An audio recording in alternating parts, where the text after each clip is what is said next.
हमने एक बात पहले ही कह दी कि भैया कुंज की चाबी इन्हीं के पास है, स्वामी जी की शरण लेंगे तभी कुंज में प्रवेश मिलेगा, स्वामी जी को नाम जपेंगे तभी कुंज को दर्शन होएगा। और गान कला गंधर्व श्याम श्यामा को तोषे।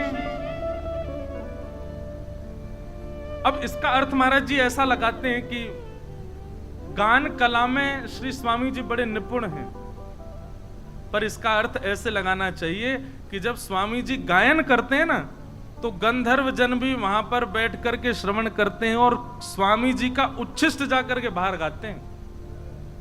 स्वामी जी की ऐसी, स्वामी जी कोई गंधर्व नहीं है, स्वामी जी कोई गायक नहीं है। जो अपनी कला का प्रदर्शन लोक रंजन के लिए करे वो गायक है, वो कलाकार है, पर अपनी कला का भाव श्यामा श्याम को रिझावे में करे वही रसिक है, वही भक्त है। स्वामी जी कभी गायन किसी को, अभी कल के चरित्र में आएगा, कल जब स्वामी जी से मिलने के लिए अकबर आएंगे और बड़े बड़े राजा आएंगे, अकबर तो महाराज दास बन के आया तानसेन का तंबूरा लेके कि एक बार स्वामी जी का स्वर सुनने को मिल जाए। तो स्वामी जी गंधर्व नहीं है, गायक नहीं है, स्वामी जी तो प्रिया प्रियतम को रिझावे के लिए महाभाव बनाते हैं। उनकी गायकी, उनके भाव सुनकर के गंधर्व जन जाकर के सेवा करते हैं। और उत्तम भोग लगाए मोर मरकट तिमि पोषे, ऐसा भाव वर्णन आता है महाराज जी कि जब बिहारी जी प्रकट हुए, पहले हम छप्पे की व्याख्या कर रहे हैं फिर लीला सुनाएंगे स्वामी जी की। जब बिहारी जी प्रकट हुए तो प्रकट भय तो सब उत्सव मनने लगा, वृंदावन में आनंद होने लगा, बधाई हो बिहारी जी प्रकट भय। पर स्वामी जी को तनिक चिंता हो गई। स्वामी जी को चिंता ये भई कि भैया बिहारी जी प्रकट है गए, अब बिहारी जी की सेवा कैसे होगी, भोजन पानी राग विलास सब कैसे होएगा। स्वामी जी ने केवल चिंतन किया और इतने में ही बिहारी जी के चरणों से खन खन खन करके 12 सोने की मोहर प्रकट हो गई। और नित्य बिहारी जी के चरणों से 12 सोने की मोहर प्रकट होती थी। पर स्वामी जी क्या करते थे, उन 12 सोने की मोहरों को आगरा में जाकर के, नित्य एक सेवक की ड्यूटी, वो जाकर के उनको व्यवस्थित करता, उसके धन से मथुरा से सामग्री खरीद करके लाता, उससे 56 भोग बनते और 56 भोग को 3 भागों में बांटा जाता। सब ध्यान से सुनना, कौन से 3 भाग, तो जलचर, नवचर और थलचर। पहला भाग जल की सब मछली कछुआ आदि उन सब के लिए जाएगा। दूसरा नवचर, जितने भी पशु पक्षी आदि हैं इनको दिया जाएगा। अच्छा महाराज जी इसमें एक और भाव कि पक्षियों के लिए जो बिहारी जी का भोग निकाला गया है उसको थलचर और जलचर नहीं पाएंगे, उनको पता है कि हमारा नहीं है, ये उन लोगों के लिए निकाला है। और थलचर माने गैया हिरण आदि इन सब के लिए भी भाग होता है। अब आप विचार करो, 12 सोने की मोहरों से कितनी सामग्री आती होगी उस जमाने में, और कितनी सामग्री बना करके कितना उसका भाग विभाजन करते होंगे स्वामी जी महाराज। त्याग के प्रति जय श्री कृष्ण महाराज जी, दंडवत प्रणाम।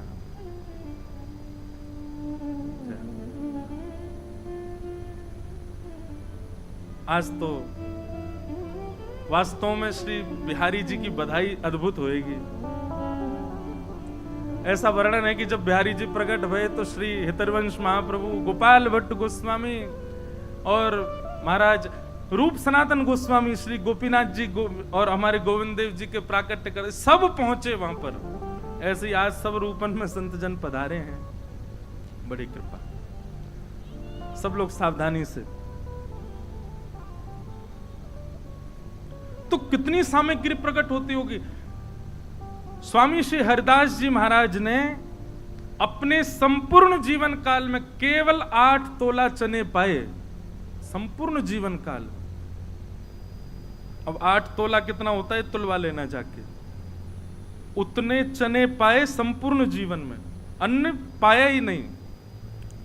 महाराज जी इतनी प्यारी बात है कि एक बार श्यामा श्याम दोनों बोले स्वामी जी से, बोले हमको बड़ो श्रम होवे, आप कछु पामे नहीं है। 56 भोग बनता है, इतनी सारी सामग्री बनती है, स्वामी जी आप ग्रहण क्यों नहीं करते?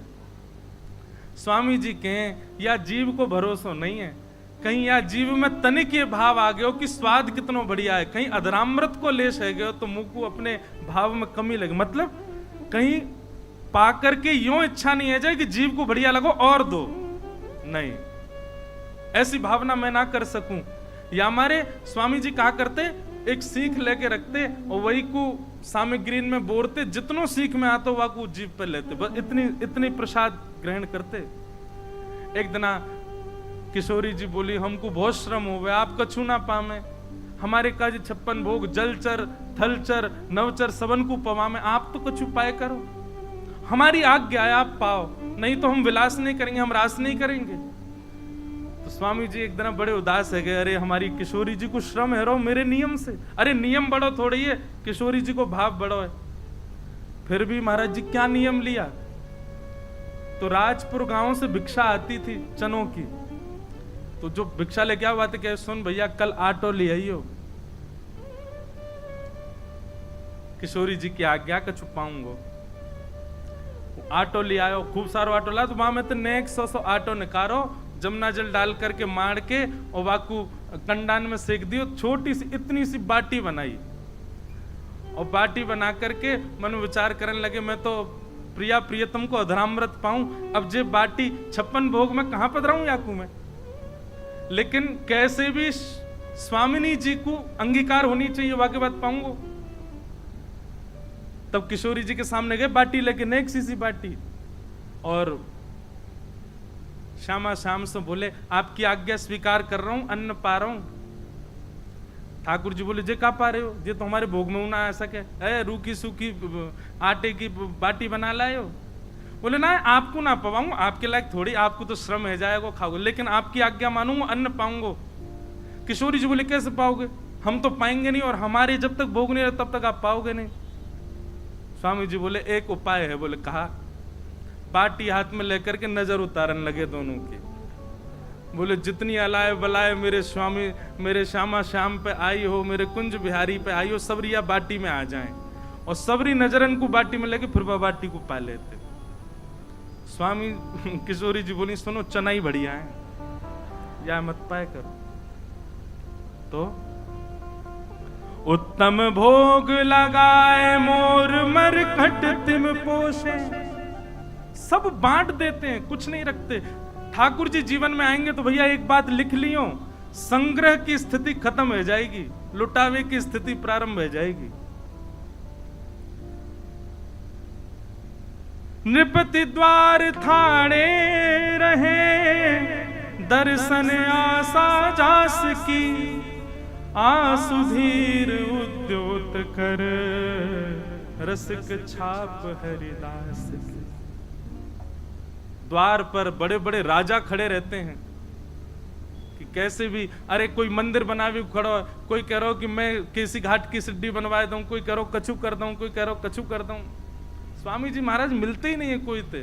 बोले कौन राजा आयो, बोले मधुकर शाह आयो, और छा को राजा, पूरे भारत को राजा अकबर सामने आ गए, लेकिन स्वामी जी महाराज की स्थिति में तो केवल श्यामा श्याम। ऐसे स्वामी श्री हरदास जी महाराज का चरित्र श्री नाभा जी गा रहे हैं।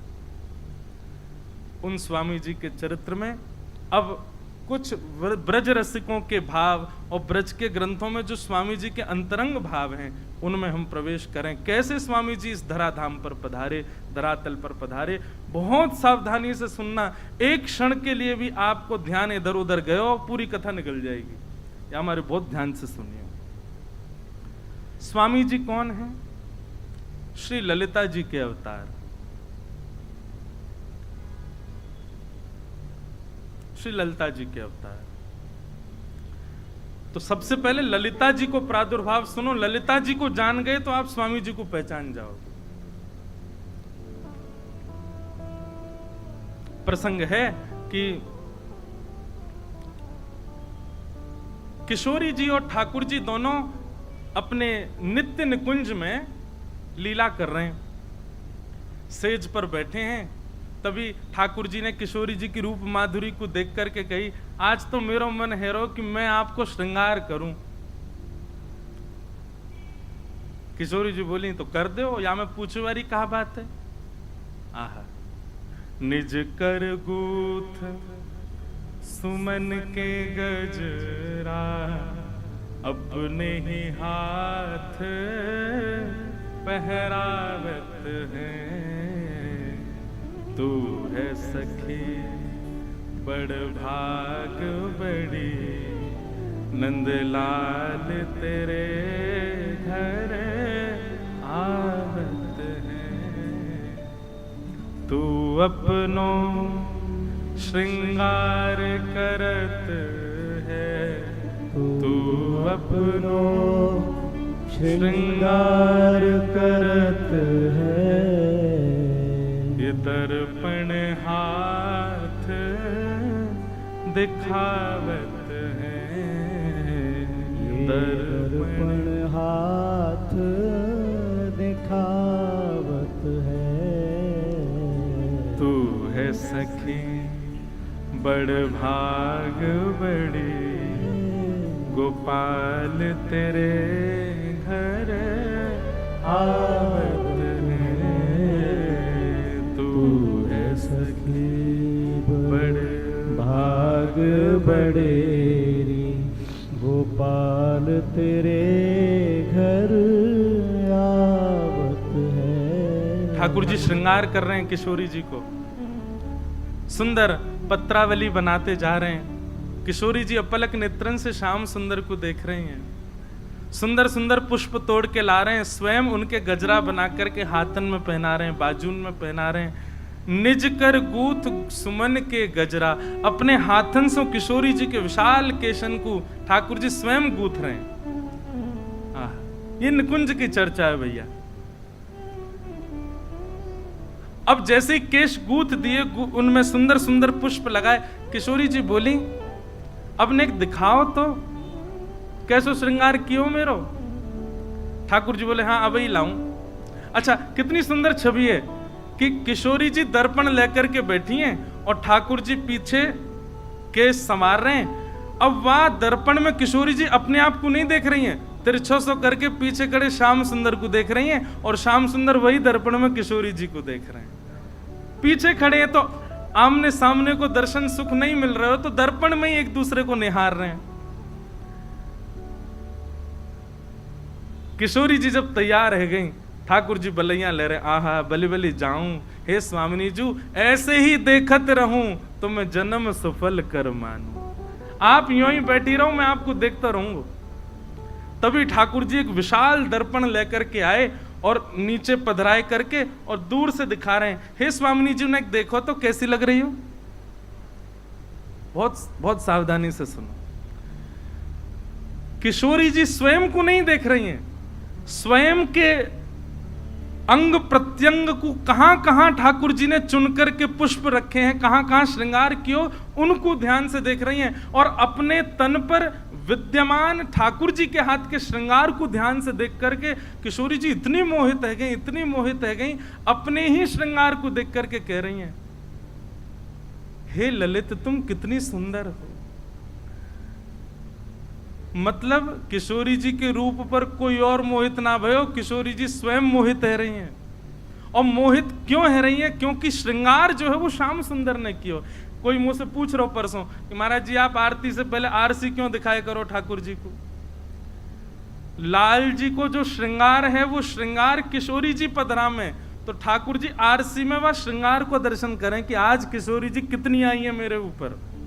और जब लाडली जी को दर्पण दिखाया जाए तो लाडली जी ये भाव से देखें कि आज ठाकुर जी ने कैसे श्रृंगार किया मेरो। या हमारे आरसी ये ठाकुर जी को दिखानी चाहिए।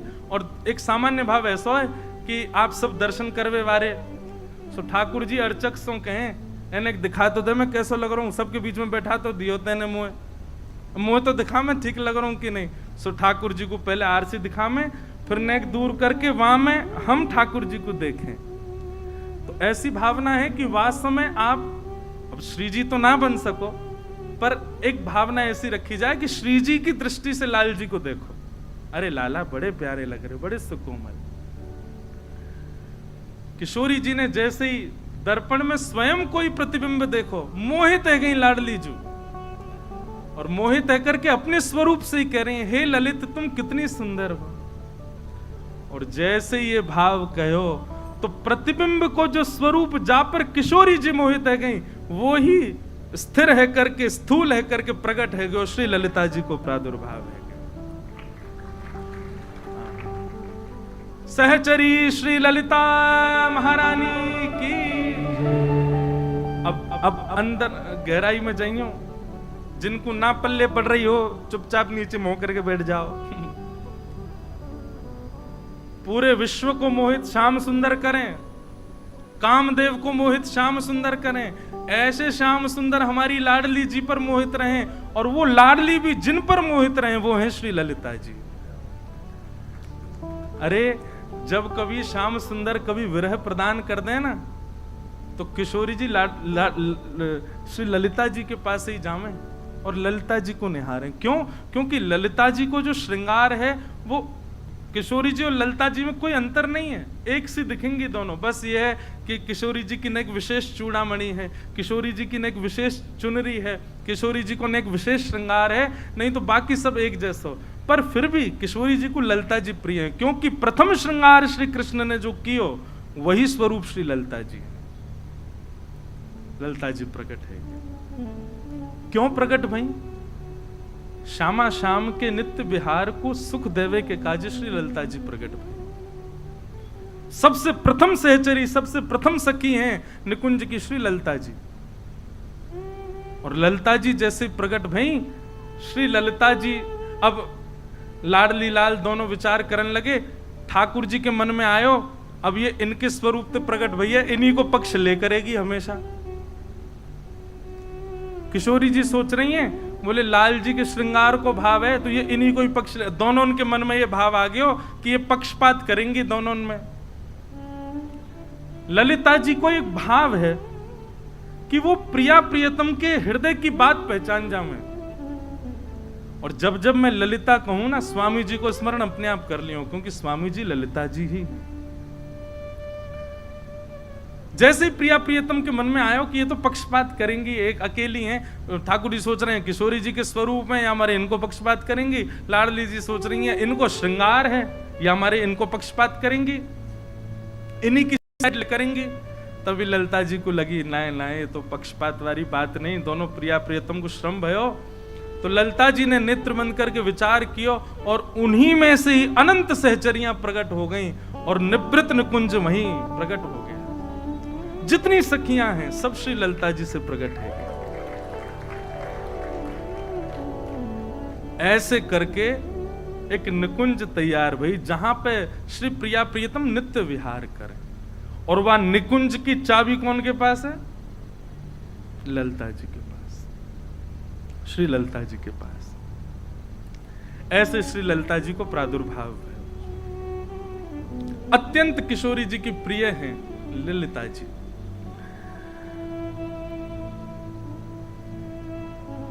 अब आगे, अब ये तो भई कि श्री ललिता जी प्रकट भई, अब स्वामी जी की भावना कैसे प्रकट भई ये अब ध्यान से सुनो। एक दिन की चर्चा है, द्वारिका में श्री द्वारिकाधीश अपने सिंहासन पर बैठे हैं और नारद जी दर्शन करने के लिए आए हैं। हमारे लोकेश भैया रोज कह रहे हैं महाराज जी आप तो ऐसे लग रहे हो वर्षन से भक्तमाल कर रहे हो का। मैंने क्यों? बोले भागवत जी को आश्रय ना ले रहे ने को। अब मैं या को प्रेम भाव समझूं कि टोंट समझूं वो समझ में नहीं आ रही।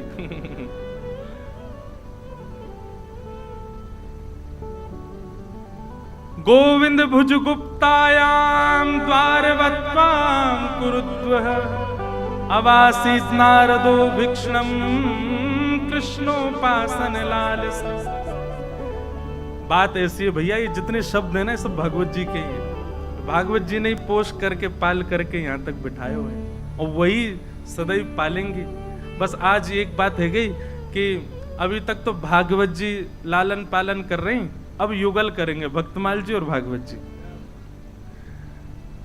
वैसे तो सब हमारे पालक हैं। तो द्वारिकाधीश बैठे हैं और श्री नारद जी महाराज दर्शन करने के लिए नित्य आते हैं। लेकिन आज ठाकुर जी भाव में बैठे हैं, भौएं नेक चढ़ी भई हैं, मानो कोई बहुत गहरे चिंतन में श्री ठाकुर जी बैठे हैं, द्वारिकाधीश बैठे हैं। नारद जी महाराज ने जाकर के चरणन में प्रणाम किया, बोले हे श्याम सुंदर, हे द्वारिकाधीश, आपकी जय हो। द्वारिकाधीश बोले आओ नारद जी विराजो। बोले भगवान आज कछु चिंता सी में लग रहे हो, कहा बात है? आपके चेहरे पर चिंता की रेखाएं दिख रही हैं, कछु चिंतन कर रहे हो आप, कोई को ध्यान कर रहे हो? ठाकुर जी बोले आज मैं अपने रस स्वरूप को, आज मैं अपने मूल स्वरूप को ध्यान कर रहा हूं, चिंतन कर रहा हूं।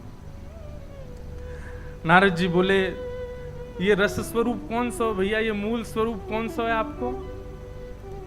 तब श्री ठाकुर जी वर्णन कर रहे हैं, यमुना जी को तट है, वृंदावन धाम है, सघन कुंज है, और वह कुंज में सुंदर रेती पड़ी है, वह रेती में सुंदर इत्र की सौंधी सुगंध आ रही है, वह रज के मध्य में श्री ललिता जी बैठी हैं, और श्री ललिता जी के एक तरफ मैं विराज रहा हूं, दूसरी तरफ श्यामा जी विराज रही हैं, ललिता जी दोनों को लाड़ लड़ा रही हैं, वह दृश्य को मैं दर्शन कर रहा हूं।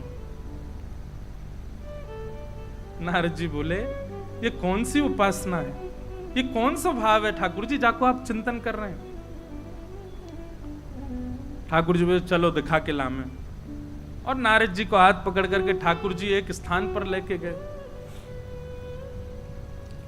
ऐसे स्थान पर लेके गए सूर्य का प्रकाश नहीं है वहां पर, सामान्य पृथ्वी जैसा वो अनुभव नहीं हो रहा है। 5 बड़े बड़े पर्वत हैं और उन 5 पर्वतों के सामने एक एक ऋषि विराजमान है। नारद जी बोले जय जय, ये कैसा स्थान, और ये लोग कौन है जो सामने बैठे हैं? 5 ऋषि। ठाकुर जी बोले नारद जी ये 5 ऋषि अनेक कल्पों से तपस्या कर रहे हैं, और ये जो पीछे पर्वत है ना, ये पर्वत सामान्य नहीं है, हर बार तपस्या करते हैं, तपस्या के उपरांत मैं प्रकट होता हूं, प्रकट होके इनके वरदान जो ये मांगते हैं वो मैं देने में असमर्थ हो जाता हूं, फिर ये अपने प्राण त्याग देते हैं, तो इनकी अस्थियां ही पीछे पहाड़ बन गए हैं, और ये पुनर्जन्म लेकर के फिर तपस्या करने लगते हैं। समझ में आ रही है बात? नारद जी बोले भगवान ऐसी कौन सी वस्तु की तपस्या करते हैं कि तपस्या करने के बाद में आप दे नहीं पाते, और इनको पुनर्जन्म लेना पड़ता, और इतने जन्म बीत गए। तब श्री ठाकुर जी कहते हैं, बोले भैया ये हर बार तपस्या करें, और तपस्या करवे के बाद में इनकी तपस्या से मैं प्रसन्न है करके प्रकट है जाऊं, और प्रकट है करके इनसे कहूं कि वरदान मांगो, तो ये वरदान में कहें कि अपनी निभृत निकुंज को दर्शन कराए दो, अपनी रस उपासना को थोड़ा चिंतन कराए दो। तब मैं इनसे कहूं कि भैया वो तो संभव नहीं है, वो तो असंभव है, कछु और मांगो मैं आया हूं, लेकिन अपनी रस उपासना, अपनी निभृत निकुंज के दर्शन मैं नहीं करा सकता। तब ये 5 ऋषि कहते हैं तो फिर भगवान एक कृपा कर दो, क्या कि हमारा पुनर्जन्म हो और हम फिर से तपस्या करें और फिर से आप प्रकट हो। बोले ये वहीं प्राण त्याग देते हैं, इनकी अस्थियां पीछे पहाड़ बनते हैं, फिर जन्म लेते हैं, और फिर जन्म लेके फिर तपस्या करते हैं, फिर तपस्या करें, फिर प्रकट, फिर कहते हैं रस उपासना दो। तो नारद जी बोले दे दो ना भगवान, इतने दिन आते लग रहे हैं तो फिर काहे को ना दे रहे आप इन्हें? ठाकुर जी बोले 2 कारण हैं, बहुत ध्यान से सुनना, 2 कारण जिसके कारण ये रस उपासना में प्रवेश नहीं कर पा रहे, ये निकुंज उपासना में प्रवेश नहीं कर पा रहे। नारद जी बोले क्या? बोले पहला, इनको अपने तप का बड़ा अभिमान है, काय को बैठे पर्वत के सामने दिखाने के लिए, देखो हमने कितनी तपस्या करी, अपने तप का, अपने भजन का इनको अभिमान है। पहला कारण अभिमान है, इस कारण ये निकुंज में प्रवेश नहीं कर सकते। और दूसरा कारण, बोले दूसरा कारण ये गुरु विहीन है, इनके कोई गुरु नहीं है, गुरु नहीं है तभी तो भजन में अभिमान कर रहे हैं, गुरु होते तो आज्ञा देते, अभिमान विमुक्त करते। नारद जी बोले भगवान मेरे तो पल्ले नहीं पड़ रही आपकी बात, नेक मुंह को विस्तार से बताओ ये पांचों हैं कौन। बहुत सावधानी से सुनो। ठाकुर जी कह रहे हैं हमारी कृष्ण लीला में 2 प्रकार की गोपियां हैं। एक तो है सामान्य गोपी और एक वह गोपियां हैं जिनको सखियां कहते हैं, जो अंतरंग लीला में रहती हैं। बहुत ध्यान से सुनिएगा, बार बार कह रहे हैं हम। एक तो वो गोपियां हैं जो विहरण कर रही हैं, गोपी गीत गा रही हैं, ठाकुर जी उनको विलाप करा रहे हैं, जो किशोरी जी से प्रार्थना कर रही हैं, हे सुन राधिका दुलारी तेरे द्वार का भिखारी हूं मैं श्याम का पुजारी, एक पीड़ा है हमारी हमें श्याम नाम।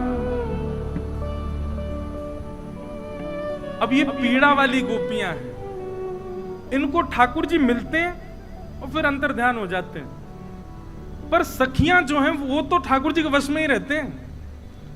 ललिता जी जब कहते हैं श्याम सुंदर तो ठाकुर जी दौड़े चले आम हैं। विशाखा जी तब कहेंगे मदन मोहन तो ठाकुर जी भागे चले आम हैं। क्यों? क्योंकि ललिता विशाखा सहित श्री किशोरी जी रहती हैं।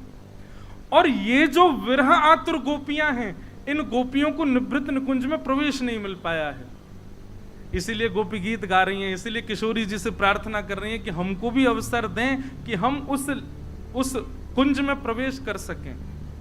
तब ठाकुर जी कहते हैं नारद जी उन समस्त गोपियों के 5 भाव हैं। कौन से? रस, रूप, स्पर्श और गंध और शब्द। उनका पहला भाव क्या है कि हम भी कृष्ण को इनके भांति छुएं, हम भी कृष्ण को इनके भांति सुने, हम भी कृष्ण को इनके भांति उनके दर्शन करें, उनके ग्रहण लें। 5 इंद्रियां, उन गोपियों के मेरे प्रति जो 5 भाव हैं, 5 इंद्रियों के, वही 5 भाव ही समस्त गोपियों के ये 5 ऋषि बनकर के तपस्या कर रहे हैं। कितना विरह सहा ब्रज की गोपियों ने, कितना विरह आतुर रही वो गोपियां कि उनके 5 रस, 5 इंद्रियां ही 5 ऋषि बन गए कृष्ण की प्राप्ति के लिए, निकुंज की प्राप्ति के लिए। और हम कहा चाह रहे हैं वृंदावन जाएं, राधे राधे छपवा लें और निकुंज में प्रवेश मिल जाए हमें। महाराज जी कितनी गहरी बात है। उन असंख्य गोपियों के 5 इंद्रियों के 5 तत्व और 5 तन मात्रा ही 5 ऋषि बनकर के तपस्या असंख्य वर्षों से कर रहे हैं कि हमको निकुंज में प्रवेश मिले। हे नारद जी,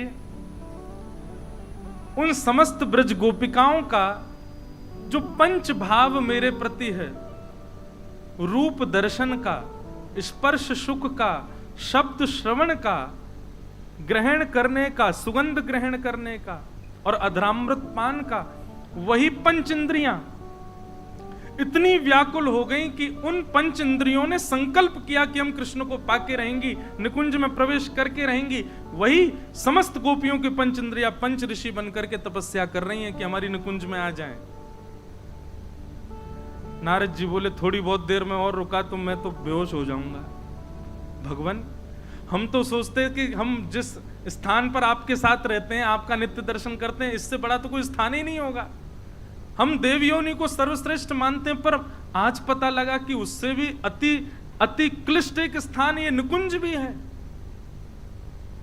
भगवान, इन पर कृपा करो ना। अब इनको कैसे भी निकुंज में प्रवेश कर, कब तक प्रतीक्षा कराओगे? बोले जिस दिन इनको गुरु दीक्षा मिल जाएगी, ये गुरु आश्रित हो जाएंगे, सदगुरु पथ प्रदर्शक करेंगे, तो अभिमान शून्य होकर के भजन करेंगे, मेरी प्राप्ति हो जाएगी। नारद जी बोले अच्छा, पता नहीं कब आएंगे गुरु जी इनके। ठाकुर जी बोले कब आएंगे, क्या हम तुमको क्यों लेके आए यहाँ पे? नारद जी बोले मतलब दीक्षा दो, दीक्षा प्रदान करो। नारद जी बोले मैं तो निकुंज का कोई कुछ नहीं। बोले अरे आप दिन रात हमारा चिंतन करते हो, दिन रात हमारे भाव में रहते हो, दिन रात हमारा भजन करते हो, आपसे श्रेष्ठ गुरु नहीं। आपको लगता है कि निकुंज में प्रवेश नहीं, पर निकुंज में सबसे विशिष्ट प्रवेश तो आपका ही है। दीक्षा प्रदान करो।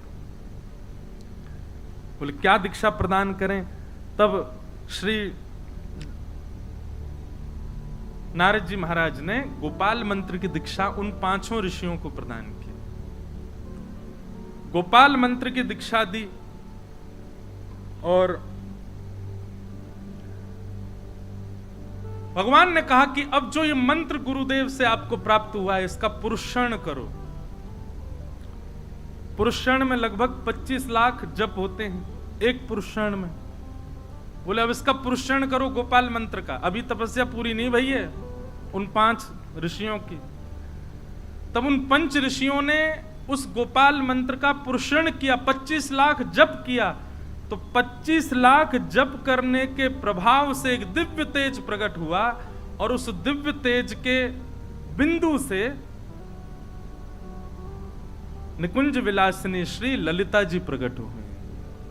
और ललिता जी ने प्रकट होकर के उन 5 ऋषियों को, क्योंकि चाबी तो ललिता जी के पास ही है, ललिता जी प्रकट हो गई। ललिता जी का रूप सौंदर्य देख करके आनंदित हो गए और ललिता जी की थोड़ी पर एक चिबुक चमक रही थी। उस चिबुक की चमक में ही निकुंज का क्षण भर का दर्शन हुआ।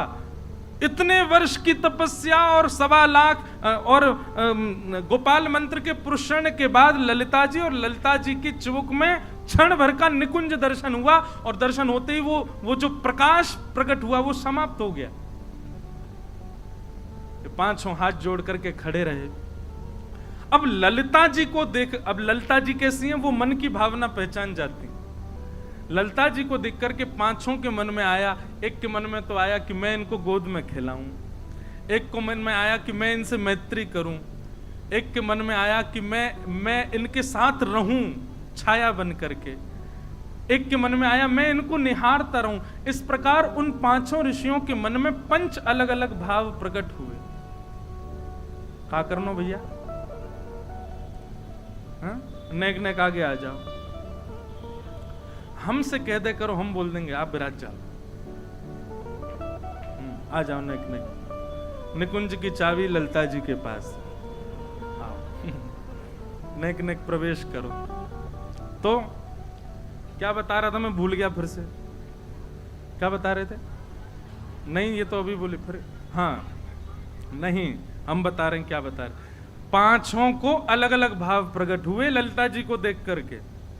एक के मन में तो ये भाव प्रकट हुआ कि मैं इनको गोद में खिलाऊं, दूसरे के मन में ये भाव प्रकट हुआ कि मैं इनके संग रहूं, तीसरे के मन में हुआ मैं इनसे मैत्री करूं, चौथे के मन में आया मैं इनको निहारूं। इस प्रकार 5 के चित्त में अलग अलग भाव प्रकट हुए और उन भावों को श्री ललिता जी पहचान गए। ललिता जी बोली अब आप चिंता मत करो, आपकी तपस्या और आपके भाव, आपके प्रेम, सबके अधिकार से अब आपको निकुंज में प्रवेश मिलेगा। लेकिन कैसे मिलेगा? अब आप 5 जाइए, कलिकाल प्रारंभ हो चुका है। वृंदावन के मध्य में एक छोटा सा गांव स्थित है, उसका नाम है राजपुर। और वहां आप 5 जाकर के पधारिए और आपके यहां बालक स्वरूप धारण करके मैं ही आऊंगी और फिर आपको निकुंज में लेकर के चलूंगी। बोलो श्री हरिदास जी महाराज की जय। हमें यूं लग रही है कि हमें यूं ही मिल जाए निकुंज। और तब आप 5 ऋषि ही गंगाधर, गुरुजन, जपना, भगना और भीला, इन 5 नामों से राजपुर में आए। तो गंगाधर जी जो थे, इन्होंने ऋषि रूप में ललिता जी को देख करके मन में भाव रखा कि मैं इनको गोद में खिलाऊं। तो गंगाधर जी और इनकी पत्नी हैं श्री चित्रा जी, इन्हीं के यहां ललिता जी स्वामी श्री हरिदास जी के रूप में प्रकट हुए। अभी रुको, अभी इतनी जल्दी थोड़ी प्रकट होंगे। पूरा आनंद होगा, उत्सव, बधाई गवेगी, नाचेंगे गाएंगे, तब आएंगे स्वामी जी। हम तो बस बता रहे अभी। और गुरुजन जो हैं ये स्वामी जी के मामा जी हैं, मतलब चित्रा जी के भैया। और गुरुजन जी के यहाँ जो पुत्र प्रकट हुए उनका नाम है श्री विट्ठल विपुल देव जी। और विट्ठल जी किसके अवतार हैं? ललिता जी तब तक नहीं आ सकती जब तक वृंदावन नहीं आवे। तो श्री विट्ठल विपुल जी जो हैं ये वृंदावन के अवतार हैं। और आप श्री का जन्म स्वामी श्री हरिदास जी से 5 वर्ष पहले हुआ, श्री विट्ठल विपुल देव जी का। और बाकी के 3 जपना भगना भीला जो हैं ये साथ ही रहते थे, और इनका चरित्र आगे सब हम लोग सुनेंगे। अब भैया अब लीला सुनो। आहा, हमारे महाराज जी बड़ी उल्टी रीत है वृंदावन की। तटिया स्थान में निधिवन राज में कभी जन्माष्टमी नहीं मनती, वहां राधाष्टमी नहीं मनाते। क्यों? तो एक पंक्ति हम लिख के लाए हैं, उनसे अगर पूछेंगे आपके यहाँ जन्माष्टमी क्यों नहीं होती, आपके यहाँ राधाष्टमी क्यों नहीं होती, श्यामा श्याम आपके आराध्य और उन्हीं का उत्सव नहीं मनाते, तो वो क्या कहते हैं? हमारे नित्य किशोर अजन्मा, हमारे नित्य किशोर अजन्मा, बिहरत एक प्राण दो तनमा। हमारे नित्य किशोर अजन्मा, बिहरत दो प्राण एक तनमा। हमारे नित्य किशोर अजन्मा, इनके मल मैथुन कछु नाही, दिव्य देह विहरत श्री वनमा। हमारे नित्य किशोर अजन्मा। उनका ऐसा मत है कि नित्य विहारी नित्य विहारिणी जी नित्य हैं। मुझे और आप सब लोगों को दर्शन देने के लिए वही नित्य विहारी कृष्ण और श्री किशोरी जी के रूप में आए और लीला करके गए, ताकि हम लोगों को थोड़ा प्रवेश मिल सके। पर नित्य निकुंज के बिहारी लाल और बिहारिणी ये तो नित्य हैं, इनको कभी जन्म ना होवे, इनको कभी कछु ना हुए, तो नित्य से वृंदावन में। ऐसी भावना बड़ी उल्टी रीत है वृंदावन की। कौन पावे या को पार, प्रेम नदिया की सदा उल्टी बहे धार। प्रेम को प्रमुख वही वृंदावन धाम, प्रेम ही ते पायो श्याम रसिया ने नाम। अब जिन लोगों को ये बात नहीं समझ में आई वो कान पकड़ के पहले तो सॉरी, लेकिन अगली पंक्ति में आपको क्या कहा गया? या जाने कहां गवार, जाने कहां गवार, प्रेम नदिया की सदा उल्टी बहे धार। कौन पावे या को पार, प्रेम नदिया की सदा उल्टी बहे धार। तो 5 प्रकट भय। अब गंगाधर जी और ये 5 संगी रहते हैं भूमि पर भी। अब जब इनने देखी कि भैया अभी तक तो ललिता जी आई नहीं, तो एक दिन 5 को वैराग्य उमड़ा, बोले कि अब छोड़ छाड़ के चलो भैया, ये तो फिर से हम फंस गए। और फंसवे को अब इतने आदी है गए कि अब इनको दिक्कत ना हो गए। इतने जन्म ले लिए तब भी निकुंज में नहीं मिले, तो अब भी नहीं मिले। और 5 वहां से सीधे श्री आसुधीर गुरु जी के पास में गए। आसुधीर जी ये श्री हमारे स्वामी श्री हरदास जी के गुरु जी, आप निधिवन राज में विराजते थे। और आसुधीर जी कौन है? ये गोवर्धन के अवतार हैं, श्री गिरिराज जी के अवतार हैं श्री आसुधीर जी। आसुधीर जी के पास गए और आपने जाकर के कही, बोले महाराज अब हम लोगन को आप विरक्त बनाए दो, क्योंकि गृहस्थ में जा उद्देश्य से आए वो है ही ना रहो। आसुधीर जी ने नेत्र बंद किए और नेत्र बंद करके अरे बोले, अरे चिंता मत करो, बिल्कुल चिंतित मत हो, बस कछु दिना की प्रतीक्षा और है, जल्दी जिस उद्देश्य से आप गृहस्थाश्रम और इस पृथ्वी पर आए हो वो पूर्ण है, व्यवहार हो, वापस लौट जाओ। आसुधीर जी की बात सुनकर के गंगाधर जी लौट करके आए। चित्रा जी बोली, बोले आप तो विरक्त हुए गए, वापस आ गए। बोले अरे देवी, गुरुजी कह रहे हैं कि जाओ उद्देश्य से हम आए वो पूर्ण है, व्यवहार हो, जल्दी श्री ललिता जी पधारने वाली हैं। और शुभ घड़ी आई श्री चित्रा जी की कोख में, श्री चित्रा जी के गर्भ में हमारी श्री ललिता जी का निकुंज में नाम क्या? अब ललिता ललिता थोड़ी बोले, वहां पे आपको नाम है प्रेम सहेली। स्वामी जी महाराज को भी प्रेम सहेली कहकर के सब पुकारे। और एक बात आपको बताऊं, ये कुंज में जितने दिख रहे हैं ना, कोई पुरुष रूप में दिख रहा होगा, पर ये रात में सबरे सहेली बन जाएं। कहां तक कहें, श्री हनुमान जी महाराज भी एक बार राघवेंद्र सरकार से बोले कि हमको आप कनक भवन में भीतर लेके चला करो रात्रि में। राम जी बोले भैया ये नित्य निकुंज है, भीतर केवल सहचरियां जा सकती हैं और किशोरी जामे पुरुषों का प्रवेश अंदर वर्जित है। हनुमान जी इतने रोए, बोले कि भैया रात होती क्यों है, सूर्य सदा प्रकट रहने चाहिए, क्यों रात होती राम जी चले जाते हैं कुंज में, मैं बाहर बैठा रहता हूं।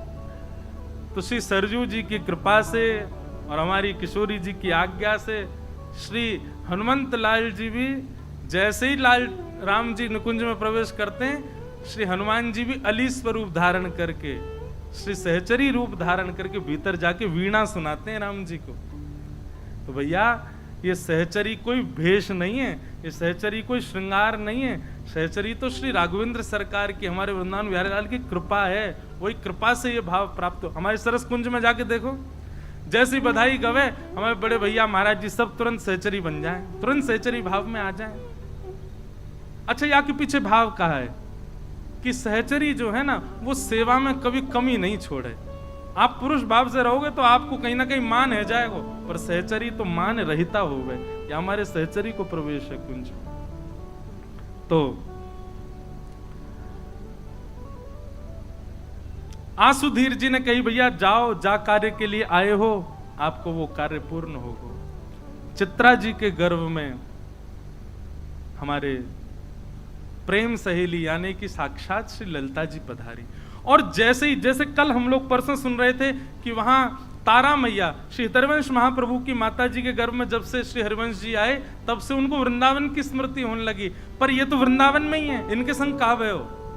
तो बोले जैसे ही ललिता जी गर्भ में पधारी हैं तो महाराज ऐसी ऋतु है गई है कि जो विचार करें वैसी ऋतु है जाए।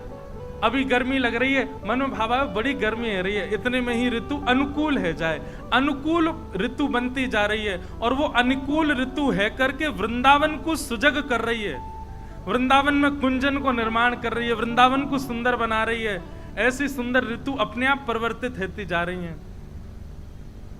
स्वप्न में किशोरी जी को दर्शन, स्वप्न में निकुंज को दर्शन, ऐसे ऐसे अनुभव श्री चित्रा जी को है रहे। और पावन घड़ी आई, कौन सी घड़ी, शुक्ल पक्ष, और जिसमें हम कहते हैं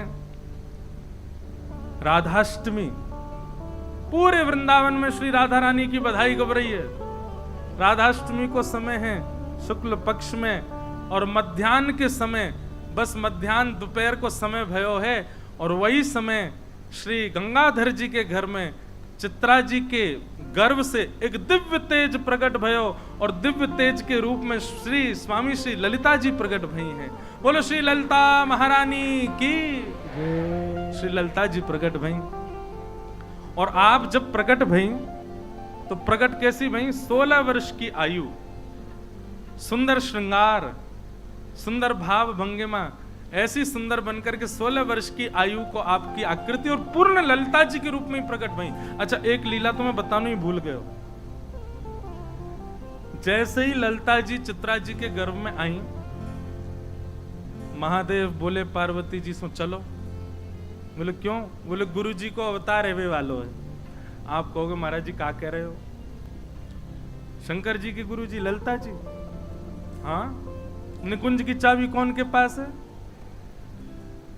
जब महारास हो रहा था वृंदावन में और देवादिदेव महादेव दौड़े और उस महारास में प्रवेश करने लगे, सोई महाराज द्वार रोक दिए।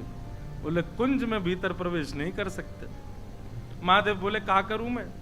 बोले पहले गोपी रूप धारण करो, सहचरी रूप धारण करो। महादेव गए और जाकर के अन्नपूर्णा मैया से बोले हमारा श्रृंगार करो। नथनी पहना दी, कानन में कुंडल पहना दिए, सखी बन गए, सब भाव में पूर्ण श्रृंगार गोपी जैसो कर आए। जैसे प्रवेश करने लगे, निकुंज की सखी ने फिर रोक दी, बोले कि श्रृंगार को ना के गोपी। महादेव तो रुदन करने लगे, ठाकुर जी ने भीतर से देखो, ओहो महादेव आए हैं, उनको रोक रहे हैं, दौड़ने लगे। ललिता जी बोली कहां जा रहे हो? बोले अरे महादेव आए इनको भीतर। बोले आप बैठो, हम जा रही हैं। ललिता जी बाहर गई और बाहर जाकर के महादेव की परीक्षा ले रही हैं। कहां जा रहे हैं महादेव जी? बोले भीतर ले चलो हमें निकुंज में। बोले पहले प्रेम को स्वरूप बताओ, कितने स्वरूप हो मैं प्रेम के? महादेव मूड को जान लगे। बोले ऑप्शन तो दो। बोले कोई ऑप्शन नहीं, बताओ, परीक्षा दो, भीतर जाओ। तो महादेव बोले हमको नहीं पता। अब यहां रास चल रहा है, ज्यों ज्यों ताल बजे, ज्यों ज्यों किशोरी जी थिरके, ठाकुर जी, महादेव के मन में आवे मैं भीतर जाऊं। ललिता जी बोली अभी नहीं, पहले परीक्षा दो। महादेव बोले हमें कछु ना पता। तो बोले सीख के आओ। बोले कौन से सीख के आए? बोले गोपीन से पूछो। गोपीन के पास। बोले सबसे बढ़िया अध्यापिका तो निकुंज की श्री ललिता जी, उनसे ही पढ़ो। महादेव चरणन में बैठ गए। बोले हे ललिता जी, हमको निकुंज में प्रवेश कराओ। तब यमुना पुलिन पर बैठ करके प्रेम को पाठ पढ़ा करके मानो कान में प्रेम फूंक करके गुरु दीक्षा दे दी महादेव को। और जैसे ही प्रेम पाठ पढ़ायो, मन गोपी बन गयो। राधा नाचे कृष्ण नाचे, नाचे गोपी जन, मन मेरा बन गया सखीरी पावन वृंदावन। राधा नाचे कृष्ण नाचे, नाचे गोपी जन, मन मेरा बन गया सखी पावन वृंदावन। ब्रह्मा भी नाचे, शंकर नाचे, नाचे देवगण। ब्रह्मा भी नाचे, शंकर नाचे, नाचे देवगण। क्योंकि मन मेरा बन गया सखीरी पावन वृंदावन। क्योंकि मन मेरा बन गया सखी पावन वृंदावन। क्योंकि मन मेरा बन गया सखीरी पावन वृंदावन। क्योंकि मन मेरा बन गया सखी पावन वृंदावन। ओ राधा नाचे कृष्ण नाचे, नाचे गोपी जन। ओ राधा नाचे कृष्ण नाचे, नाचे गोपी जन। क्योंकि मन मेरा बन गया सखीरी पावन वृंदावन। क्योंकि मन मेरा बन गया सखी पावन वृंदावन। बैठ जाओ भैया। तो महादेव को दीक्षा कौन ने प्रदान करी निकुंज में प्रवेश के पहले? ललिता जी ने। और वही ललिता जी अब अवतार ले रही हैं। तो महादेव बोले पार्वती जी, गुरुदेव आ रहे हैं, सेवा करवे चलें। गुरु दक्षिणा तो दई नहीं हमने कछु। तो पार्वती जी और महादेव ये दोनों सामान्य नर नारी को रूप धारण करके राजपुर में आए और श्री गंगाधर जी के यहाँ जाके बोले हमको कोई सेवा दे। तो बोले बढ़िया है, हमारी गृहिणी गर्भवती, उनकी सेवा करो। और दोनों उनकी सेवा में लगे हैं। तो ये बात हमने क्यों कही?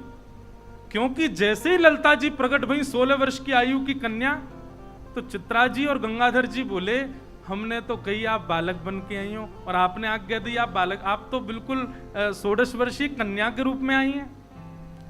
तब ललिता जी बोली ये हम आपके लिए नहीं आई हैं, तो वो पीछे जो दोनों बैठे हैं आपके चरण सेवक, इनके लिए आई हैं। गंगाधर जी बोले ये कौन है? इतने में ही महाराज ध्याये नित्यम महेशम रजत गिरिनिभम चारु चंद्रावतंसम रत्नाकल्पोज्ज्वलांगम पैशम रघुवरा भीति हस्तम प्रसन्नम पद्मासीनम समन्तास्तुतमर्गणै व्याधिकृत्यम वसानम विश्वाद्यम विश्ववंद्यम अखिल भैरम पंचवक्रम नमः पार्वती पतये हर हर महादेव। बोले इनके लिए हमने ये रूप धारण किया है। आहा, महादेव और पार्वती जी ने दोनों ने दर्शन किए। ललिता जी बोली बस अब आपको यहीं तक है, अब आप प्रस्थान करो, क्योंकि अब आगे की लीला हमारी अद्भुत है, विचित्र है। वहां में आप रहेंगे, श्रम होएगा, हमको पीड़ा होगी, अब आप प्रस्थान करो। जैसे ही महादेव प्रस्थान कर गए, इतने में ही श्री ललिता जी एक सुकोमल से बालक के रूप में पर्वत है गई और वही स्वामी श्री हरिदास जी को रूप भयो। कुंज बिहारी हरिदास, कुंज बिहारी बोल बहु ना आवे ने जोड़ तो बोलो कुंज बिहारी। श्री हरिदास जी महाराज प्रकट भये। आहा, गंगाधर जी ने सबसे पहले ये खबर जाकर के निधिवन में विराजमान गुरुदेव श्री आसुधीर जी को बता करके कहा कि महाराज पधारो। घर में लाला आसुधीर जी को पता था, पहले ही उन्होंने कह दिया था जिस उद्देश्य से आए वो पूर्ण होने वाला है। आसुधीर जी ने जैसे ही सुनी कि महाराज आ गया वो समय जिसकी सबको प्रतीक्षा थी, निधिवन से ही दौड़े महाराज और अपने हाथ में जो जो सामग्री हती निधिवन में सब लेते जा रहे हैं, लोगन को बांटते भय जा रहे हैं। अरे बधाई हो, अरे बधाई हो, प्रकट है गई श्री ललिता जू, प्रकट है गयो हमारो वृंदावन, प्रकट है गयो नित्य निकुंज। अरे वृंदावन के भाग्य खुल गए, पुनः निकुंज प्रकट भयो द्वापर के बाद। आसुधीर जी, उनके साथ में अनेक संत पधारे। आप श्री गए और जाकर के बालक हरिदास को अपने गोद में लिया, गोद में धारण करके मनी मन बोले बोले देखो आप हमसे ज्यादा अधिकारी हो। सब लोग इधर देखो, यहां देखो। लेकिन ये थोड़ी सी लीला कर रहे हैं, हम क्षमा करियो। और क्या लीला की? गले में कंठी माला धारण करा करके कान में मंत्र दे करके गुरु दीक्षा प्रदान कर दी। स्वामी श्री हरदास जी को जन्म लेते ही दीक्षा हो गई। और दीक्षा दे करके दोनों भुजान में बालक हरिदास को लेकर के छत पर चढ़ गए और लेकर के आसुधीर जी नृत्य करने लगे। बधाई हो, बधाई हो, बधाई हो। आहा, अब सब बधाई गाओ हमारे साथ। आहा, श्रीनिधिवन में बजत बधाई, हरिदास नवेली आए। निधिवन में बजत बधाई, हरिदास नवेली आए। ओ हरिदास नवेली आई, हरिदास नवेली आई। ओ हरिदास नवेली आई, हरिदास नवेली आई। देखो यहाँ हमारे ध्यान से सुनो, भुजा उठा के और प्रेम से गाओ। जो नहीं गावेगा वो को ब्याह नहीं होगा अगले जन्म में। ओ निधिवन में, निधिवन में, ओ निधिवन में बजत बधाई, हरिदास नवेली आई। निधिवन में बजत बधाई, हरिदास नवेली आई। निधिवन में बजत बधाई, हरिदास नवेली आई। निधिवन में बजत बधाई, भुजा उठा के गाओ। कुंज बिहारी, कुंज बिहारी, कुंज बिहारी, कुंज बिहारी, कुंज बिहारी, हे कुंज बिहारी, हे कुंज बिहारी, हे कुंज बिहारी, बोल वृंदावन बिहारी लाल की जय हो।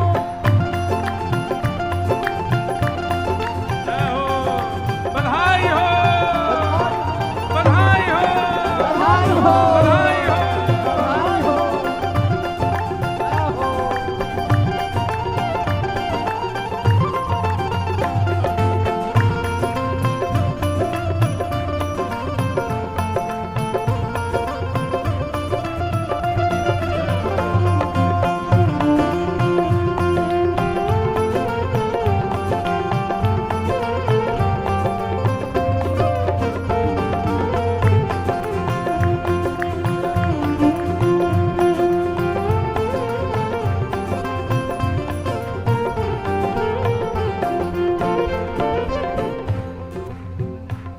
रसकन के मन हर्षाए, ओ रसकन में मन हर्षाए।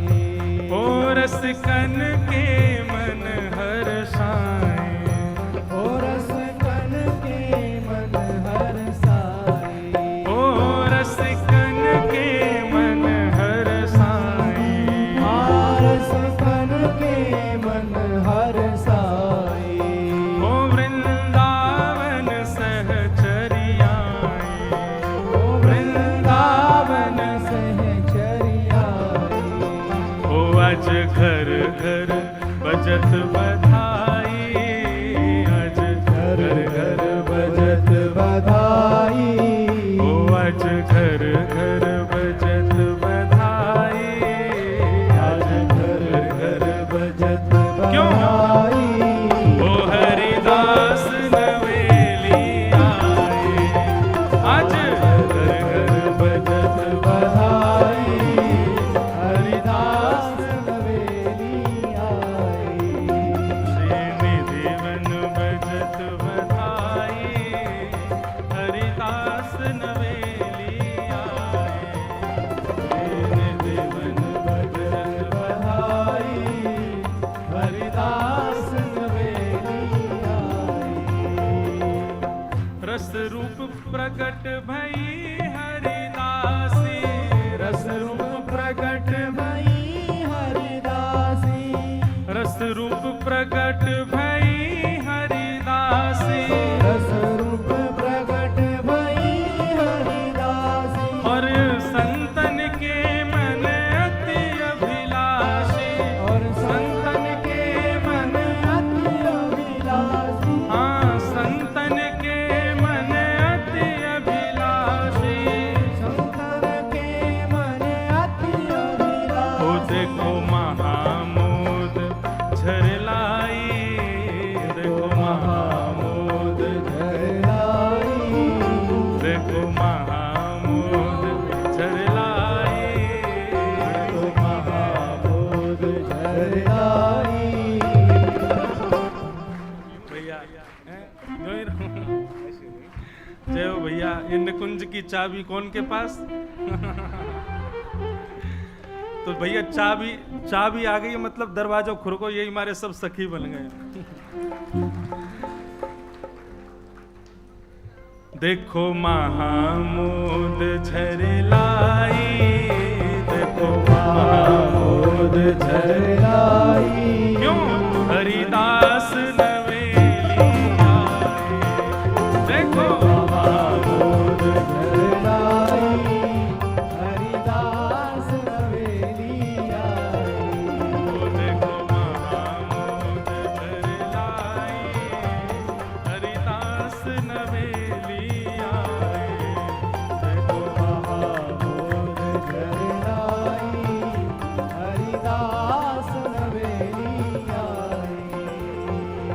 श्री विपुल बिहारिन दासी, विपुल बिहारिन दासी, हाँ श्री महलन की करत खवासी, श्री महलन की करत खवासी। हाँ श्री विपुल बिहारिन दासी, श्री विपुल बिहारिन दासी, हाँ श्री महलन की करत खवासी, श्री महलन की करत खवासी। और सब रसिकन संग ले आई, सब रसिकन संग ले आई, वो सब रसिकन संग ले आई, सब रसिकन संग ले क्यों? आई।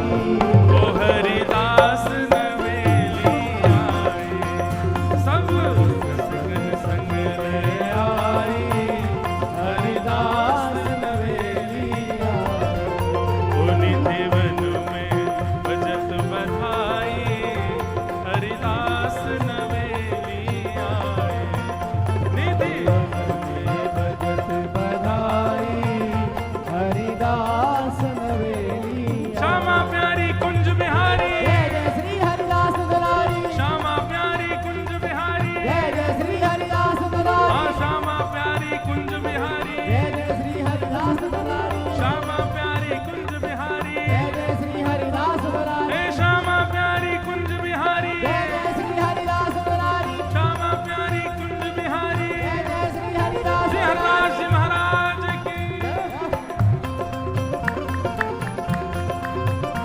जोर से कहो बधाई हो, बधाई हो, बधाई हो, बधाई हो, बधाई हो। बधाई हो।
कंठ लगाई, प्रिय लाल निधि कंठ लगाई, ओ प्रिय लाल निधि ने कंठ लगाई, प्रिय लाल ने कंठ लगाई, ओ हरिदास नवेली आए, ओ प्रिय लाल ने कंठ लगाई, हरिदास नवेली आई। अजनिधि वन में बजत बधाई, हरिदास नवेली आए, निधि वन में बजत बधाई, हरिदास नवेली आई। दास किशोर के स्वामी श्यामा, दास किशोर के स्वामी श्यामा, दास किशोर के स्वामी श्यामा, दास किशोर के स्वामी श्यामा। हे चरणन में पायो विश्राम, चरणन में पायो विश्राम, चरणन में पायो विश्राम। चरणन में पायो विश्राम। पूज्य सर हमारे वृंदावन के गोरीलाल कुंज वाले पूज्य महाराज जी, उनका भाव है दास किशोर के स्वामी श्यामा, दास किशोर के स्वामी श्यामा, हे चरणन में पायो विश्रामा। चरणन में कैसे? पायो विश्राम। ओ जो रंग महानिधि पाई, जो रंग महानिधि पाई। स्वामी जी कह रहे हैं जैसे कोई रंग को महानिधि मिल जाए, ऐसे हम सबन को स्वामी श्री हरदास जी प्राप्त भय।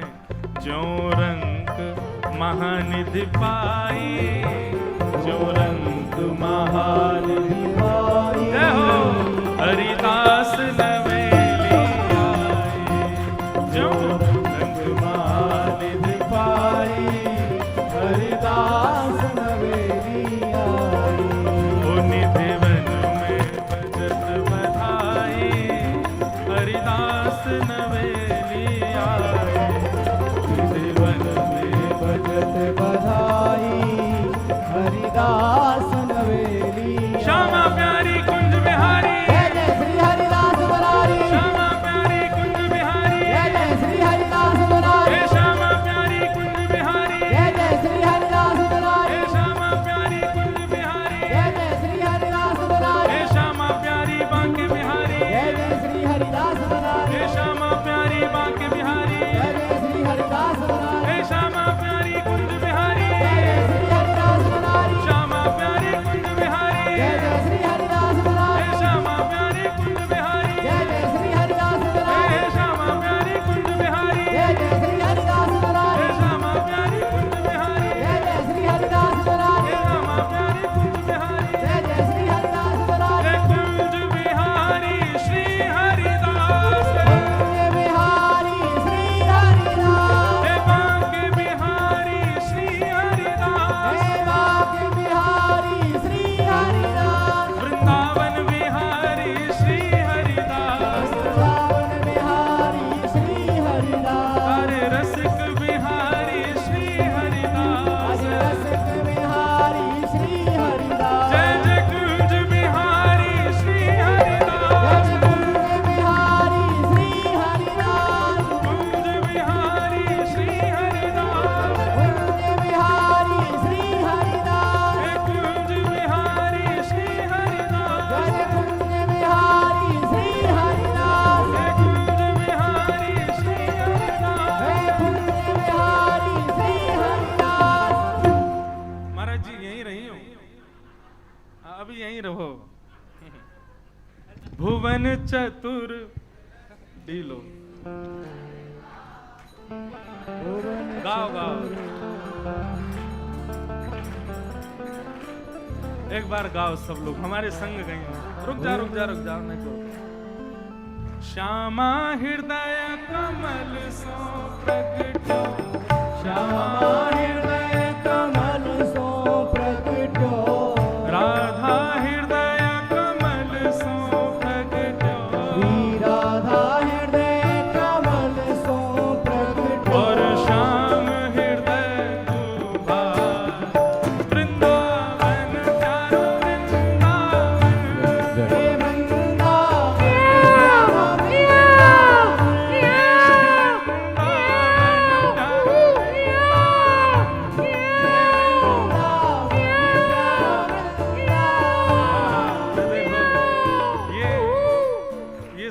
सहचरी ही कर सके।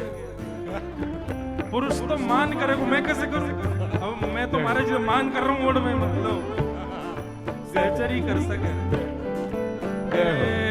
भुवन चतुर्दश की सुंदरता, निधिवन करत बिहार। भुवन चतुर्दश की स्वामी जी के दर्शन करो। निधिवन करत बिहार। प्यारो निधिवन करत बिहार। प्यारो निधिवन करत बिहार। श्यामा प्यारी कुंज बिहारी।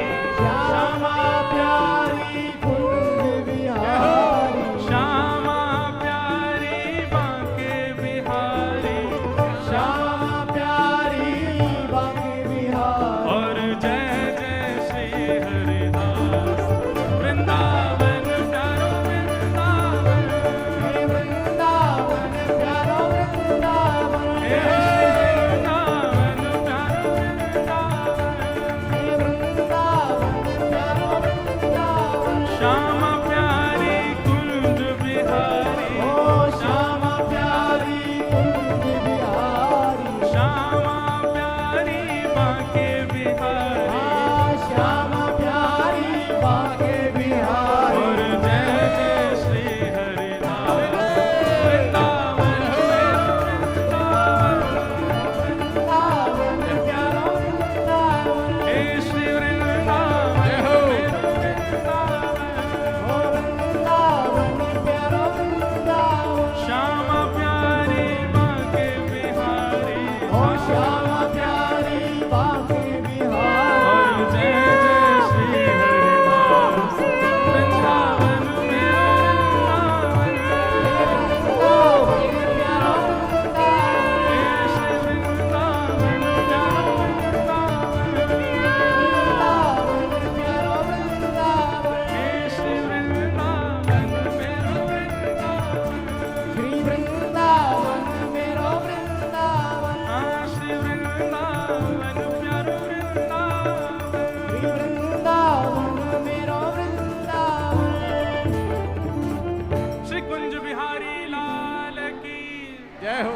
स्वामी श्री हरदास जी महाराज की, श्री ललिता जू सखी की जय जय श्री जय। बड़ी कृपा महाराज जी। सब लोग विराज जाओ अपने स्थान पर। जय हो जय।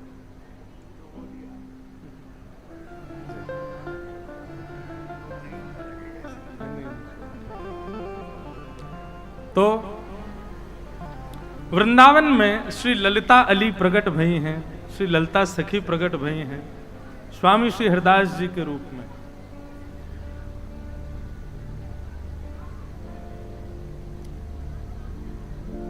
बहुत भाव से सब लोग सुनो।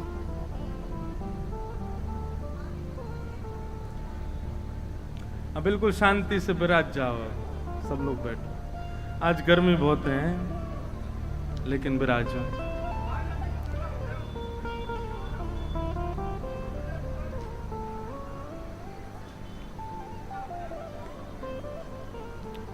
कुंज बिहारी हे हरिदास श्यामा प्यारी कुंज बिहारी जय जय श्री हरिदास गुनारी। बस हमारे श्री स्वामी हरदास जी महाराज प्रकट भय। आपके बाल्यकाल की ज्यादा चर्चा वृहद कहीं ऐसी मिली नहीं, पर आपके दो तीन भाव कुछ जो रसिक जनों ने वर्णित किए हैं वो प्राप्त भय। कैसे?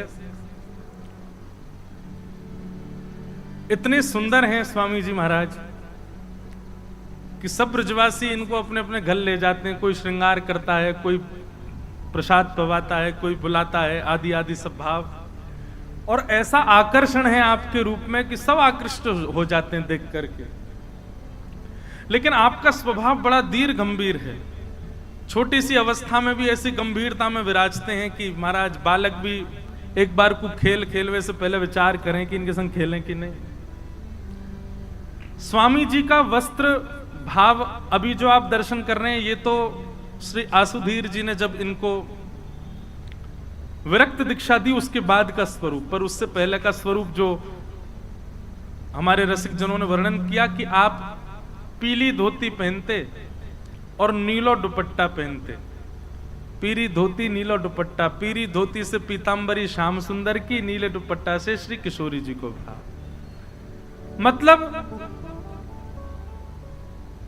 वस्त्र भी वो धारण करते हैं जो कुंज बिहारी श्री हरदास, श्यामा प्यारी कुंज बिहारी, वस्त्र के रूप में भी श्यामा प्यारी कुंज बिहारी है। जिन भेषा मारो सांवरो रीझे, जिन भेषा मेरो सांवरो रीझे, सोही भेष धरूंगी हो मैं तो सोही भेष धरूंगी हो मैं बैरागन। देखो आवाज तेज होनी चाहिए, आवाज जिनकी आ रही है उनसे तेज होनी चाहिए। ओ बाला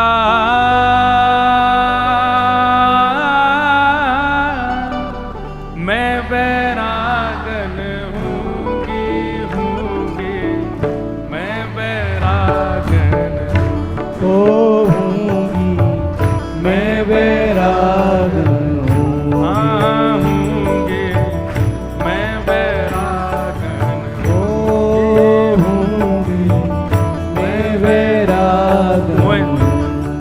भीतर संकोच है रोए।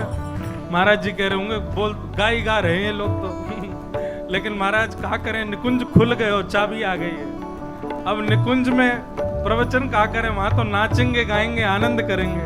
हे जिन भेषा मारो सांवरो रीझे, जिन भेषा मारो सांवरो रीझे, जिन भेषा मारो गिरधर रीझे, जिन भेषा मारो गिरधर रीझे, मैं सोही भेष धरूंगी ओ मैं तो सोही भेष धरूंगी, हाँ मैं तो सोही भेष धरूंगी ओ मैं तो सोही भेष धरूंगी। अरे हाँ मैं बैरागन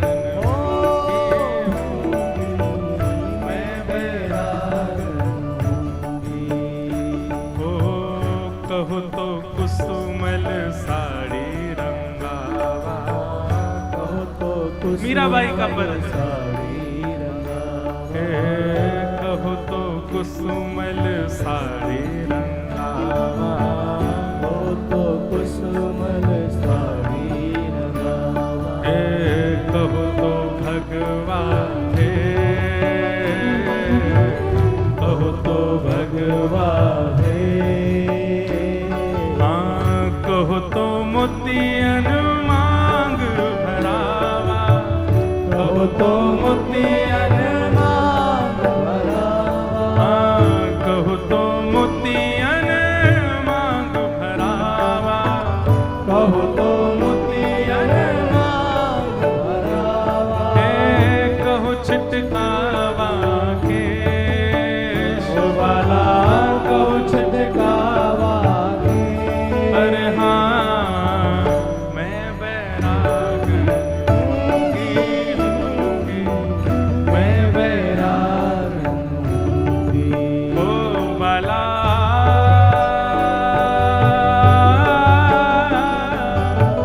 मैं बैरागन हूँगी हूँगी मैं बैरागन ओ हूँगी मैं बैरागन। करताल बजा के गाओ भाव से।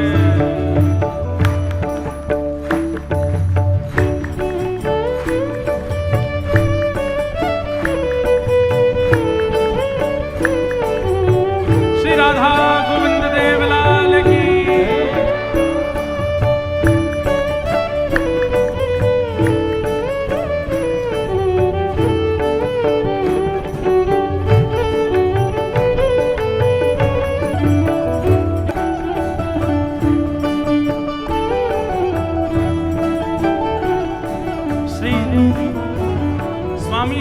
रघुवंश जी महाराज क्यों पीत वस्त्र पहनते हैं, क्यों इतने शांत रहते हैं, क्यों खेलते कूदते नहीं, क्यों इतनी धीर गंभीर अवस्था में है, क्यों इतनी विरक्ति बचपन से ही है? क्योंकि प्राण हमारा वहाँ बसत है, प्राण हमारा वहाँ बसत है, प्राण हमारा वहाँ बसत है, प्राण हमारा वहाँ बसत है।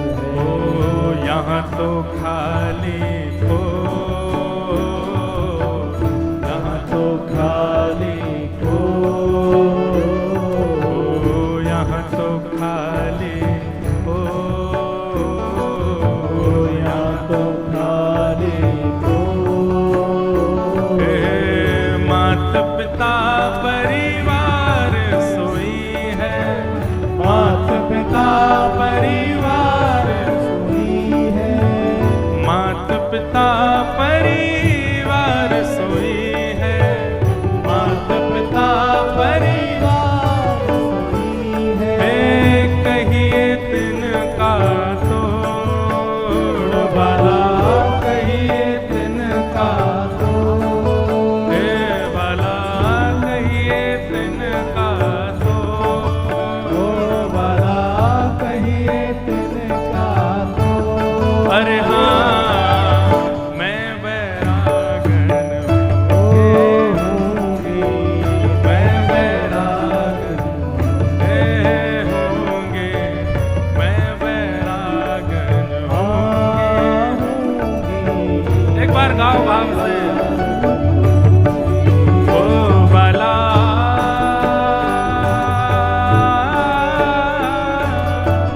मैं बैरागन होंगी, होंगे, मैं बैरागन होंगी, मैं बैरागन होंगे, मैं बैरागन होंगी, मैं बैरागन। बोलो भक्तिमती श्री मीराबाई की। बाई सा का ये पद कहीं भी गा दो सब जगह फिट हो जाता महाराज जी। ऐसा भाव श्री बाई जी कह रही हैं, जिन भेषा मारो गिरधर रीझे। मेरी अपनी कोई इच्छा, कोई श्रृंगार नहीं, मेरी अपनी कोई इच्छा नहीं की बात नहीं है। मेरा जीवन भी कैसा, बोले जिस जीवन मारो गिरधर रीझे, मैं वैसो जीवन जीऊंगी, बैरागन होंगी। ऐसा तो स्वामी जी महाराज के विषय में आया कि आप श्री बड़े धीर गंभीर रहते थे, पीली धोती और नीलो परना भी श्यामा प्यारी कुंज बिहारी के भाव से पहनते थे। एक दिन की बात, आप मानसरोवर गए और आपके पीछे पीछे पांचों ऋषि जो रूप धारण करके आए, आपके पिताजी, मामा जी और वो तीन, आप पांचों भी आपके पीछे गए। और छठवें श्री विठल विपुल देव जी, विठल विपुल देव जी नाम याद कर लीजिए।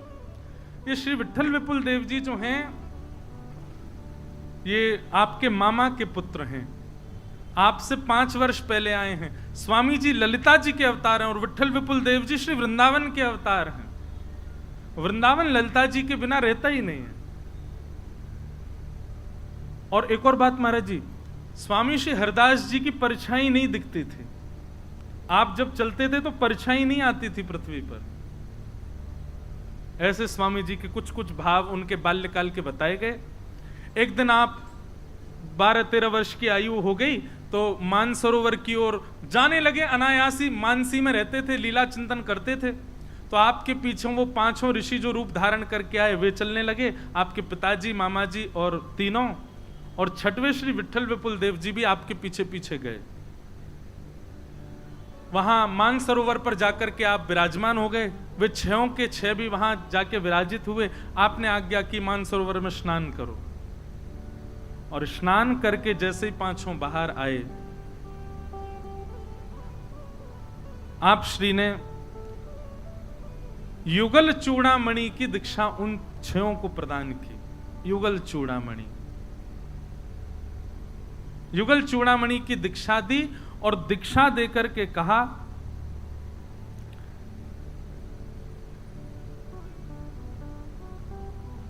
अब नेत्र खोल करके दर्शन करो। तो युगल चूड़ामणि की दीक्षा प्राप्त करते ही छयों ने जैसे नेत्र खोले, सब परिवर्तित हो गया और निकुंज प्रकट हो गया। निकुंज में श्यामा श्याम की नित्य लीला, जिसके लिए वर्षों से उन्होंने, इतने कल्पों से उन्होंने प्रतीक्षा की, इतने कल्पों तक उन्होंने तपस्या की, आज वह नित्य निकुंज में उनको दर्शन होने लगा। उसका दर्शन हो गया, निकुंज खोल दिया छयों के आगे। अब देखो, निकुंज दर्शन तो होने लगा, निकुंज में श्यामा श्याम लीला कर रहे हैं, उनकी निवृत्त लीला का दर्शन उनको होने लगा। अब छयों के मन में भावना प्रकट हुई कि हमको इस लीला में, हम देख तो पा रहे हैं पर प्रवेश नहीं कर पा रहे। तब आपने आज्ञा की कि ये जो चूड़ामणि, युगल चूड़ामणि मंत्र प्रदान किया है, इसका 32 लाख मंत्र जाप करो। तब आप छयों ने 32 लाख बार जाप किया। बोले उससे क्या होगा? बोले 32 लाख युगल चूड़ामणि मंत्र का जाप करोगे तो आपको सहचरी रूप सहज प्राप्त हो जाएगा। तो 32 लाख मंत्र का जाप करना उन छयों ने प्रारंभ किया। उन छयों को युगल चूड़ामणि की दीक्षा दे करके स्वामी जी तुरंत ही अचानक ही उठ गए और उठ करके सीधे दौड़े निधिवन की ओर। 13 वर्ष की, 12-13 वर्ष की आयु है, और निधिवन में श्री आसुधीर गुरु जी के पास गए और चरणों में जाकर के कहा, हे गुरुदेव भगवान कृपा करो, अब हमें विरक्त दीक्षा प्रदान करो। तब आसुधीर जी ने आप श्री को विरक्त दीक्षा प्रदान की और विरक्त दीक्षा में कंठी, करुआ, कौपीन और आड़बंद, ये 4 भाव प्रदान किए। करुआ प्रदान किया स्वामी जी महाराज को।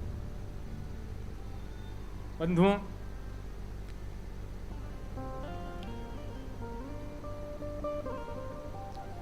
स्वामी जी महाराज की विरक्त दीक्षा हो गई और विरक्त होते ही आप ऐसे स्वरूप में परिवर्तित हो गए जो आपको दर्शन हो रहा है। विरक्त दीक्षा हुई।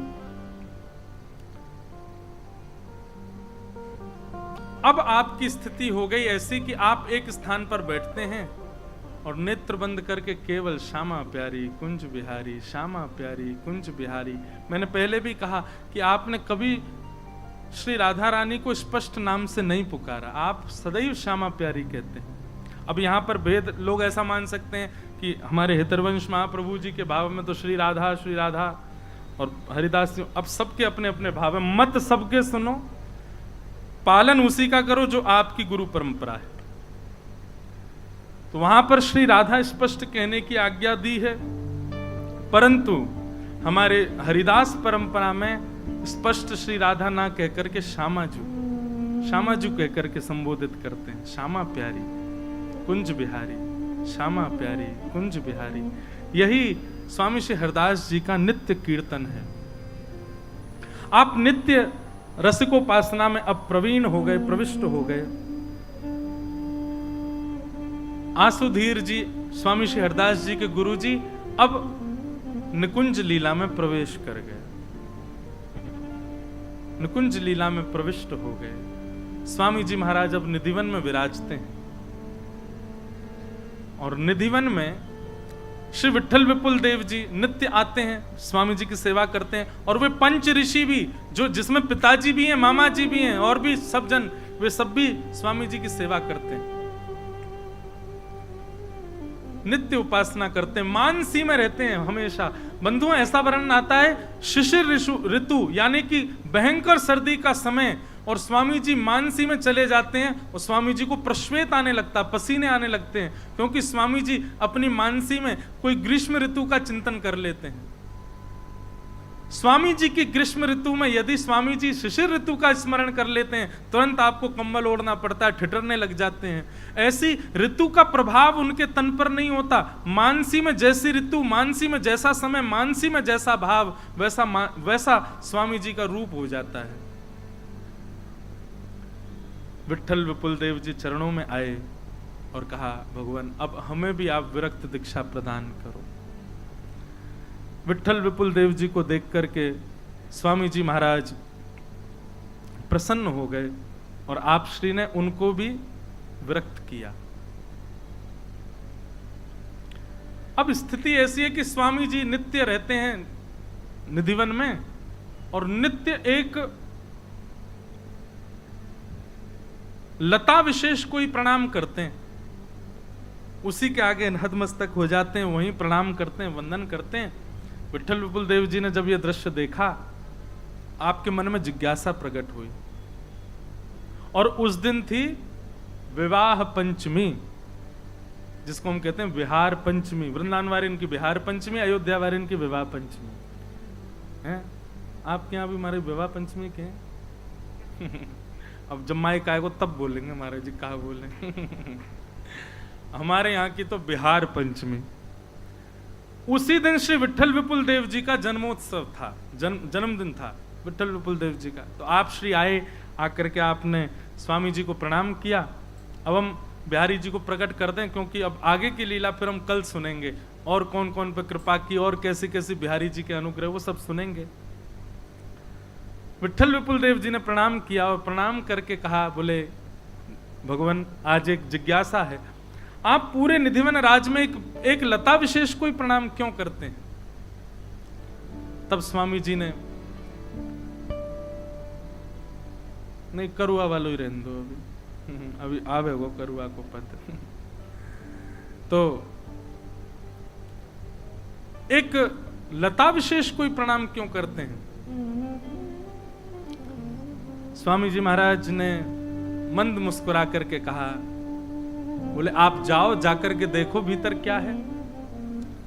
आपकी आज्ञा मान करके श्री विट्ठल विपुल देव जी जैसे ही उस लता कुंज में प्रविष्ट हुए, अंदर प्रविष्ट करते ही आपने क्या देखा? दिव्य निकुंज है, दिव्य सेज है, मणिमंडित सेज के ऊपर श्यामा श्याम दोनों विहार कर रहे हैं, दोनों विराजमान हैं। श्री ललिता जी, विशाखा जी, अष्ट सहचरियां वहां पर सेवा कर रही हैं, और वहीं अष्ट सखियों के साथ स्वामी जी भी विराज रहे हैं। स्वामी श्री हरदास जी भी बैठे हैं वहीं पर। अच्छा, मानसी में जाने का उनका नित्य का नियम था, तो विट्ठल विपुल देव जी को लगा कि स्वामी जी ने मुझे मानसी में भेज दिया है। स्वामी जी समझ गए, बोले अच्छा अभी भी मानसी लग रही है। तो भीतर कुंज में बैठे हुए स्वामी जी ने विट्ठल विपुल देव जी का, इधर आओ। जैसे समीप गए, अपना करुआ उठा करके उनके हाथ में दिए, बोले अब लेके बाहर जाओ। वही करुआ निकुंज से लेकर के बाहर पधारे श्री विट्ठल विपुल देव जी। मानो उनको यह बात बता दी कि भाई तुम मानसी में नहीं हो, ये प्रत्यक्ष दर्शन करके आए हो भीतर। विट्ठल विपुल देव जी तो नृत्य करने लगे। अब मानसी प्रत्यक्ष में परिवर्तित हो गई है। वो करुआ आज भी दर्शन होते हैं तटीय स्थान में, राधाष्टमी के दिन आज भी दर्शन होते हैं उसी करुआ के, जिसको विट्ठल विपुल देव जी कुंज से लेकर के आए, आज भी दर्शन होते हैं। करुआ क्या है बंधुओं? बहुत सुंदर पद है करुआ का। करुआ किसे कहते हैं? कहीं बाबा करुआ कोई नहीं समझ ले, कोई कारो कारो होगा, बाबू कह रहे होंगे करुआ। जल पीवे को एक मट्टी को बर्तन है, जैसे झारी होवे, जैसे घड़ा होवे, ऐसे छोटे रूप में एक आप दर्शन करेंगे, यहां विराज रहे हैं। अच्छा, स्वामी जी बिना करुआ के आ गए? हाँ, करुआ है, हाँ, मट्टी को छोटो सो जल पान करवे को एक झारी जैसो रहे, छोटो सो मटका रहे, वह करुआ के, और वो केवल ब्रजरज से ही बनता है। ब्रजरज से ही वाक को निर्माण होवे। ब्रजरज को करुआ